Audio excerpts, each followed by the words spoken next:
This will be my last video for 2024. And before I start with the subject for today, I really just want to say thank you. Thank you for literally everything. If you've been here since day one or if you just came around, either way, I am so grateful for all the support you guys been giving, all the help, tips, tricks, everything you do. It has kept me extremely motivated to continue, and it has also helped me so much with everything I do. The way I talk right now is so different compared to my first vlogs. Now I'm way more comfortable. I've sort of gotten like this free English lessons just by talking consistently all the weeks, day in, day out. So that's number one thing. And then my training has just been insanely consistent. Due to the vlogs, I just always show up, I do my best. I push my limits slightly more as well, since I know a lot of people are watching. I stick to the plan. I can't really, if I say something, I really want to live up to it. And that's what I've been doing throughout this whole year. And all of these things have just added up, and I've gotten a lot of results in a lot of different areas of life as well. And for that, I'm really thankful. And a lot of that is thanks to you guys. So I appreciate you guys so much, and really happy to start 2025 with this baseline, with the people I have around me right now, and all of those things. So that is truly amazing. Then the subject for today in the car talk is gonna be how we actually succeed in 2025. There's a lot of lessons I've been I learned myself throughout the years, but also a lot of things that I listened to back in the days when I was younger. I would listen to these motivational speakers. I did get laughed at a little bit in the beginning because people didn't understand why the fuck I would walk around, listen to motivational speeches, and I couldn't really apply them at that moment, but that I don't think necessarily was the point. I would just listen to people with good knowledge, and even though they didn't give me a concrete example of how do I actually succeed with my personal life, which is really individual, I just got the mindset of thinking that I needed to change something, or I made decisions with a certain mindset that I did get from listening to these motivational speakers. And all of this makes sense, and that's something I want to make really clear, that when I also give advice, sometimes I can say things that are not really concrete. It's because I want to give or make you think in a different way when it comes to training, when it comes to lifestyle as well. Sometimes I talk about, and sometimes I don't tell you exactly what to do, but I will tell you, find a training method that suits you, that you feel joy from. That is really individual. It's really broad. It's something I tell you guys a lot of times, and I can't exactly say what it is, but I want to sort of awaken that thought in your mind. So every time you're training, you know that, all right, do I enjoy this? Is this something that I will be able to do in 1-2 years? If not, maybe I should switch it up. If yes, it is, then maybe I found actually a workout routine that is really suitable for me, and those things. So what I want to say for 2025, I want you to have in mind that it's about finding what is helpful for you. Especially now with social media, we have so insanely much information everywhere, and it is hard to filter what is actually helpful for each individual person. That's really hard. And the main thing that you gotta know is that there is a lot of things out there. You gotta, to some degree, know, okay, this probably is something that would suit me when it comes to my training. And then you will give it a try, and then if it doesn't work, you switch it up. That's sort of the number one rule. And then the other thing I want also, that is more towards lifestyle and joy, is that one of the happiest moments I've ever had, and still is the case, is when I'm pursuing something I think is good for me. This is a subject I did mention in the middle of the year, I think, but it's extremely relevant. It doesn't matter what I'm working with. It might be super boring work, to be honest, but if I feel like what I'm doing right now is gonna help me so much in the future, or I feel like I'm on a right path towards something, then I feel so much joy, and I can do so much work, even though the work itself might be pretty boring, but my mindset towards why I'm doing it's so motivating that I'm pursuing it either way. And that is something I really want to tell you guys. If you can find one thing, it doesn't have to be a lot of stuff, like one thing. It can be within school, it can be within your work, whatever you're doing. Maybe you want to sort of pursue a certain position within the work or the company you're in. That might be one thing, and then you do a lot of things. Might be boring work, might be staying up extra hours, doing more than your boss is sort of thinking you should do, just to get that extra edge, but you do it because you feel like you're pursuing a certain position that is better than your current one. The same in studies. I was studying personally for literally all my life, and if I felt like I am doing this not just because of a grade, but because the impact or the result it will have if I do this really well, that is so much more worth it. So if you're pursuing something, or you want, I don't know exactly within school, but you want to be somewhere, then that is really good motivation.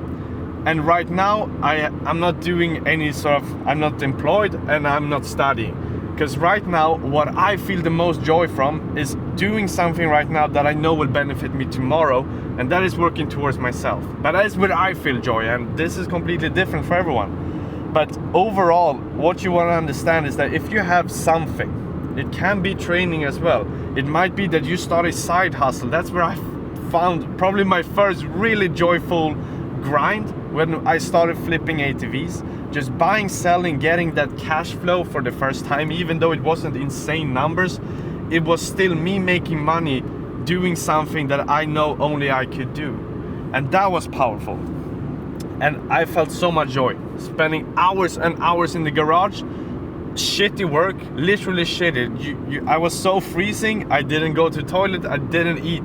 I was just working in the garage for hours, but I fucking loved it, because I was doing something I thought was really good for myself, which it was. I taught myself so much. And then the same case is right now. I just find things that I really want to pursue. And if you find that during 2025, I'm not saying you should know what that is in January, February, March, April. It may take the whole year to figure out, or you might not even figure it out, or maybe even figure out what you really don't want to pursue, and that's just as good. Like, we all know probably a few things we definitely don't want to do. Even though we don't know exactly what we want to do, we definitely know what we want to avoid, and that is just as good, to sort of just filter away these things that we shouldn't put focus on. And when it comes to training, for anyone that's looking into getting started, whether it's the gym or whether it's your calisthenics journey, I'm telling you this: start off easy.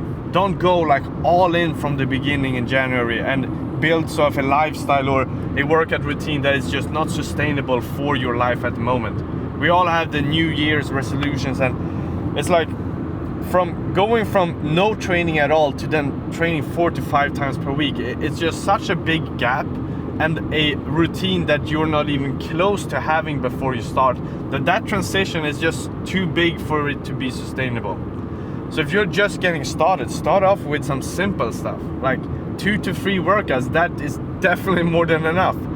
Even start at 1 if that is a smoother transition, whatever works. Start doing some home sessions if you feel like, oh, time is still really harsh, but I really want to live up to my New Year's resolution. Like, buy some simple equipment at home and do your workouts. It doesn't have to be that much, but then that is a beginning to a healthy lifestyle and a healthy routine. And that in the long run is gonna give you results.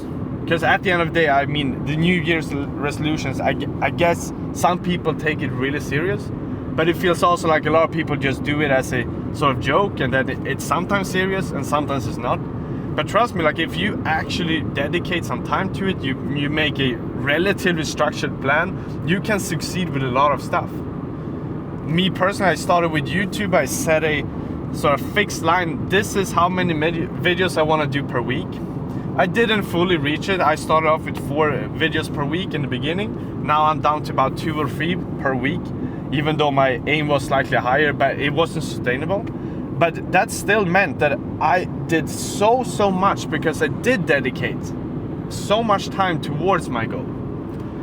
And if you, like, let's say you succeed with like 80% of what your goal is, but you still do 80%, that is insanely good. And have that in mind as well. If you're pursuing whatever it is this year, if you set your standard pretty high up, but with a plan to get there, not so you give up, but a pretty high plan, or a high goal, if you just reach a fraction of that, that is still so much. And you should be happy about it. You definitely should. For example, I have pretty high standards on what to accomplish, and then I set that as a goal, and then most of the time I don't reach it.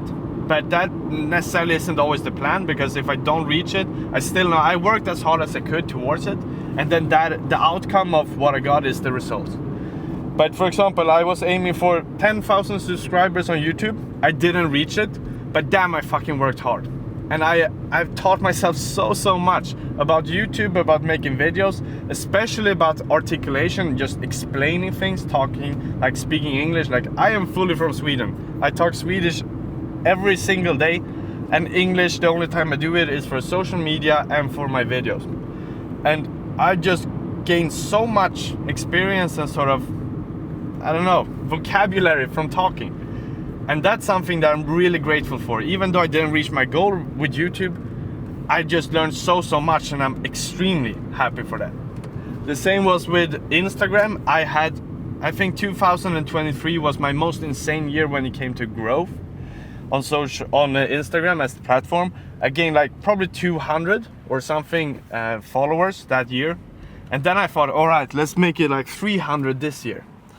I didn't even gain 50,000 subscribers or followers this year on Instagram. And that was not because I did focus a lot on Instagram, but reality was that in the beginning of the year, my mindset towards what I wanted to focus on was completely different. And that's also something I needed to have in mind. When I started to see the results from YouTube, I started to see the results from the Calisthenics Masterclass, from doing programming, programs, from doing online coaching, all of those things. I just understood that, okay, the short format that I do on Instagram or on TikTok or whatever it may be on the platform, it's just not worth as much if I spend that time on other things. And that's something I just had to accept. So even though my goal for the year was really high, I just understood, okay, I can't focus 100% on this, because it's gonna be more worth it if I spend it here. And that's all something you probably can take for 2025. Just because the plan in the beginning of the year looks different, doesn't mean it's gonna end up like it. Aim high, and if you need to change something, do it. Because most often, like, we can look back a few weeks and be like, fuck, how did I think like that back then? And each and every day we're growing, we're getting more knowledge, we're getting more inputs, we're changing our opinion on life, on everything we do, and that is fine. So just have that in mind as well. If you feel like switching up, just fucking do it, if you think it's the right thing to do.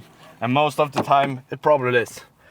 And if you're happy with what you're doing right now, pursue it, change it, or pursue it and give it all. And then if you need to change, do it.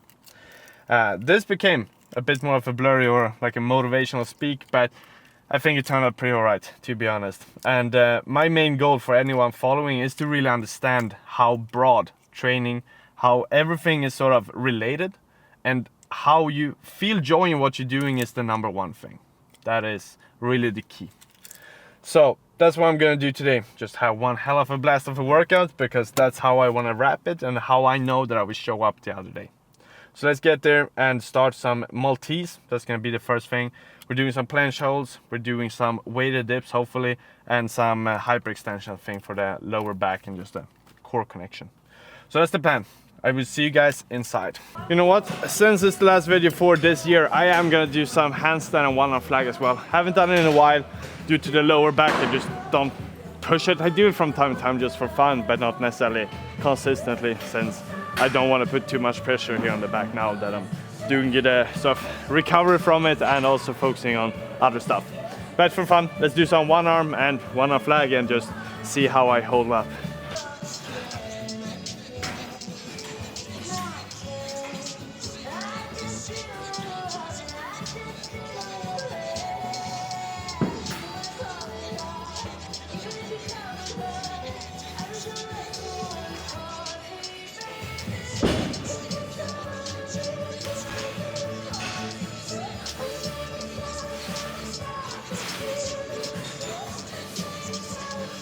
One arm not too bad, flag slightly different, but also usually first set is never the best one.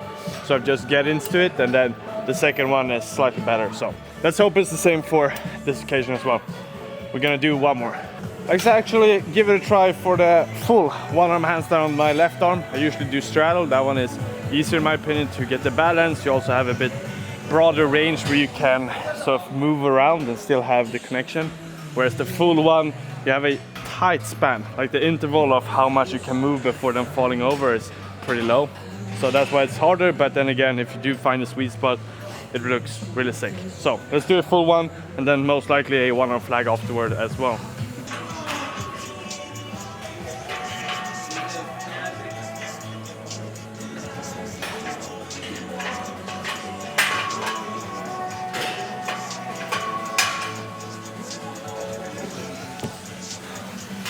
Too much angle.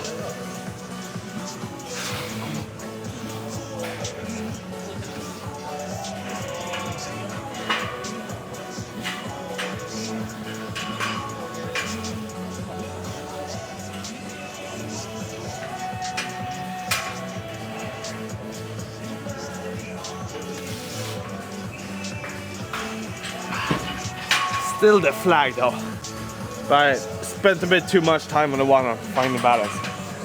But I think the few seconds I did actually hold it looks pretty sick compared to the straddle. That one is also nice, but the one-arm, the full one, it's a sweet one. Fuck it, let's do one more. I do really love one-arm, so since we're doing it today, I might just do a third one.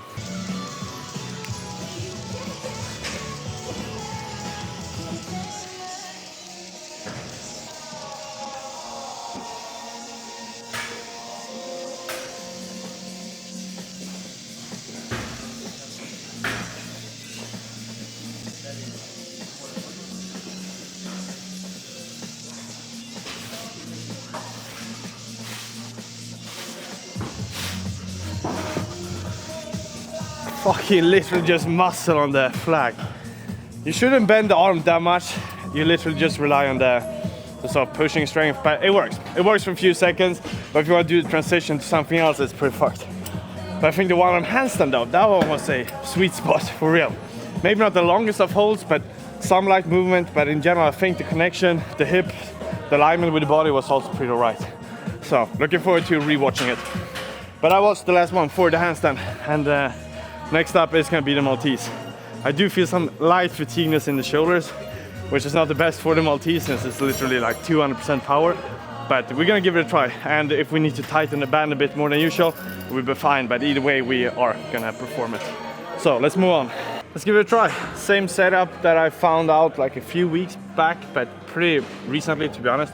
Fasten the band in a set of rings that are fastened in sort of a big just metal bar, but really far up.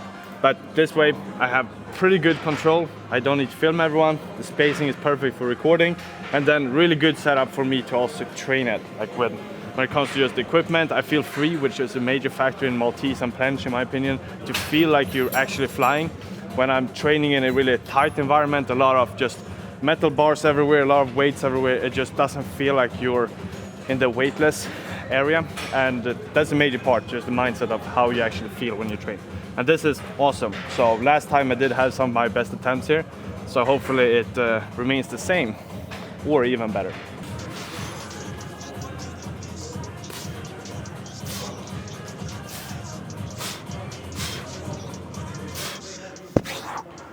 Ooh. It's definitely harsh. I feel pretty sore in the shoulders, but a bit also in the elbows. There we have the name for it. So I am gonna put on some arm sleeve just to get a bit just pressure on it, a bit warmer as well to be honest, and then do again. But it felt alright. It felt right. Not 100%, but pretty solid. And I think the form was also reasonably good considering me not being 100%. I had a look on the previous set and the form was real good. Maybe not the longest of holds, it was about like 7 seconds I think, and previous workout I did around 10, but I think the form was better to be honest. Better alignment with the body, and my hips were pretty straight with my legs as well, so not tilting downwards, which is usually my main problem. But let's do one more, see if maybe we can bump up the time a bit if I don't feel anything in the elbows. My hands are actually pretty fine though, which is usually my weakness, is the thumb start to hurt a lot, but first set felt pretty fine there. So let's put on some bangers and get to work.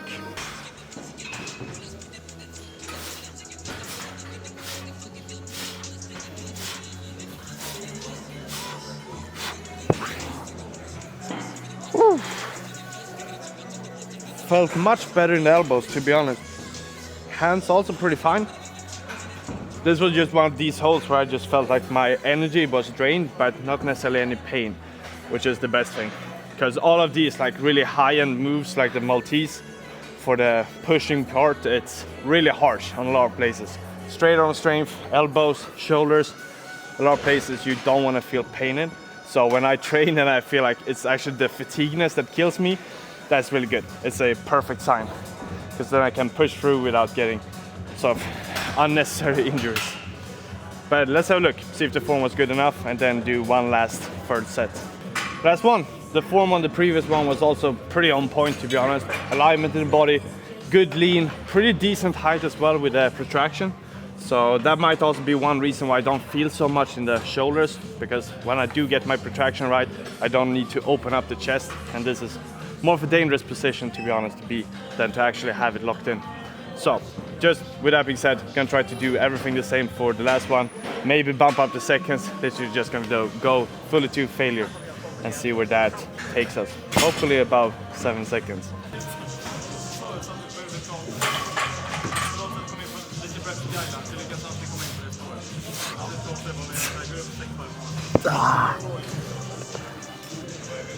Can almost swear that was like 6.5. Didn't feel like a crazy good hold, but form should have been decent at least. And overall, 3 sets, all of them pretty solid. No pain afterwards, which is like the number one factor of success after doing these things. So I am satisfied. Let's move on to full planche holds and the supinated grip. It's gonna be on the same setup with the band here. Good for the recording, so sticking with that. And that one I did get 10 seconds around that, I think, interval at least for the previous session. So hopefully around that area this time as well. And as a gift to everyone out there, I have made a calisthenics masterclass, a free platform where I share a lot of programs, a lot of information, and we are just a group of like-minded people within calisthenics helping each other grow. And it's definitely an insane platform to be on, especially for a beginner, but also towards the advanced level, because there is such a broad variety of people in there, including myself, giving advice, helping everyone on their journey. So if you feel like 2025 is gonna be one of your years, start by joining Calisthenics Masterclass, 100% free, and we are gonna help you strive in or thrive during 2025. See you inside. I will leave the link up here and also in the description. Let's move on.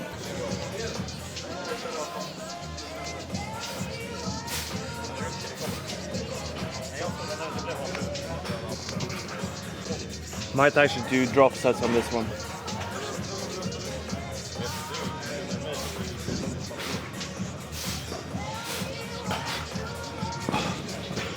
So heavy. Don't know what it is with a supinated grip, but that one is hard for me to perform.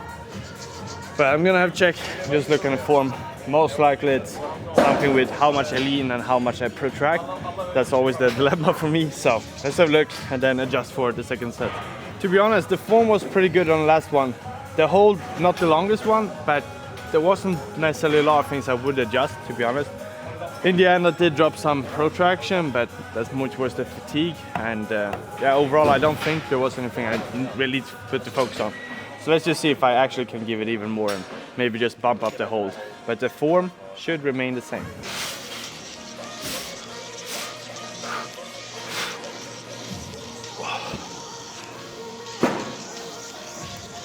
Maybe slightly better than the first one. I don't know. But it felt pretty alright. Let's do one more.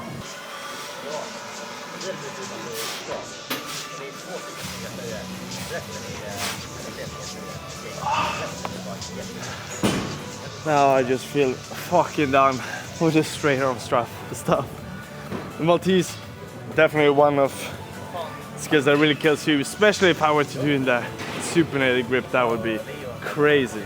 The pronated up, still a lot of strain here. And then the supinated planche, also a lot here. So it drains the body completely. So let's move on. We're doing some weighted dips. And last time I did set the standard of 100 kg for the reps. So that's where we're gonna start off. And I might do them a bit slower, which might mean I do fewer reps, but probably the same time and intention. But just to be a bit careful with the elbows, since I did feel a little bit of, not necessarily bad pain, but I did feel a little bit in the Maltese. Rather safe than sorry. Unfortunately, not the best angle for recording, but it's something. I don't think we have had this angle before. It's gonna be slightly from the back. Might look sick for the tricep, but the main thing is also that we see the form and the depth of the reps to check it out afterwards. But 100 kg, aiming for like 6 reps minimum, especially if I'm doing them slightly slower.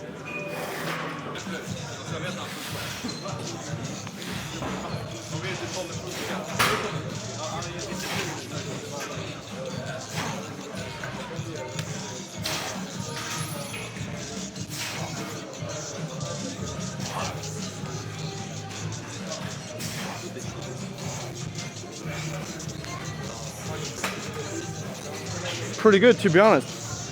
Didn't feel any soreness, and the elbows were pretty fine. And also these ones, this is far from competition stuff. This is literally only for the warmth. Same for the Maltese. It's not that much compression, some slight things, but definitely not any extra kgs. Like, you bend it super easy. But that was nice. Let's see, maybe even 9 reps for the second set. I'm also gonna move the plate, make it easier to enter, but I am satisfied. I also want to say that if you've been following my vlogs for some time, there are a few equipments, not that many to be honest, that just been reoccurring every single session. And I do want to give you some advice for the 2025, the year, and that is to just begin the year with a few things that you really need, and then you have literally a solid foundation to go extremely far. Like I said, I am a competing athlete, and this is pretty much all you have seen from the last year. Dip bars, that's what I use for the front lever training, a lot of pull stuff, and even for beginners you can do a lot of stuff here. Then we have a dip belt, literally weighted dips, weighted pull-ups. You have the full upper body combo. I've been doing no gym since past 5 years, and all of my muscle mass, most of them are from the weighted repetitions. Then we of course have some planche push-ups and stuff, but weighted pull-ups, weighted chin-ups, weighted muscle-ups, weighted dips, that is all you need. And a dip belt will get the job done. This one I've had for the past few years as well, holds up really well. Then for progressions and things like that, resistance band, that's what I've been using to track my progress. Start off at a pretty high progression from the beginning, then just take a lighter and lighter band as I get stronger, and just a really simple way to incorporate progressive overload in skill training. Then this can also be used for a lot of beginners to start off with, get some extra help in the beginning, for pull-ups, for some dips as well, and for earlier progressions like tuck planche, tuck front lever. Extremely useful, also simple equipment that you can use for almost anything, warm-up included. And then the things I'm sitting on, just a set of parallettes. I really love the metal ones, a bit more sturdy for Maltese and the harder variations. I also like for one-arm handstand training and handstand in general, get a better connection with the actual bars. It improves the balance a lot. So one set of good parallettes, that's something I recommend. And all of these stuffs, I do have the link in the description and also a discount code Simon for 10% off.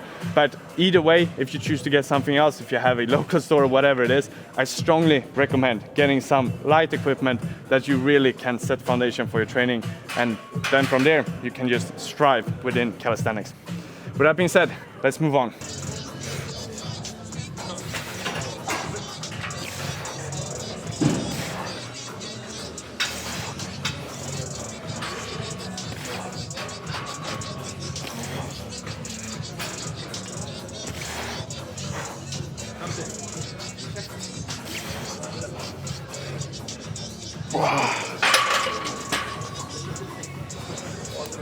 Can't say it was the limit, but we can keep it up with 8 for the last one as well. It's pretty good, especially considering I was aiming for 6 on the first one, which was definitely an underestimation.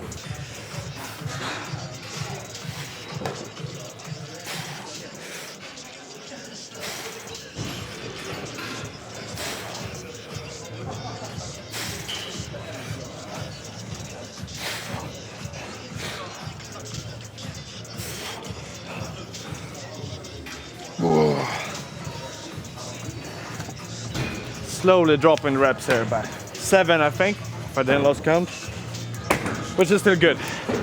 Doing it on 100 kg. Definitely not something I thought I would do in the end of the year when I started doing more weighted dips, but here we are, and it's freaking crazy. And that is gonna be it for today's workout. The last one you will see from me during 2024. I am still gonna do one more training, but that one I won't record, and then I will train the day, the 1st of January, but that one will be then 2 days delayed due to the editing part. But either way, it's been one hell of a year, and I really enjoyed this journey. And really looking forward to 2025 as well, because there's a lot of things happening. I'm still gonna do the vlogs. We have some competitions coming up. We're going to India.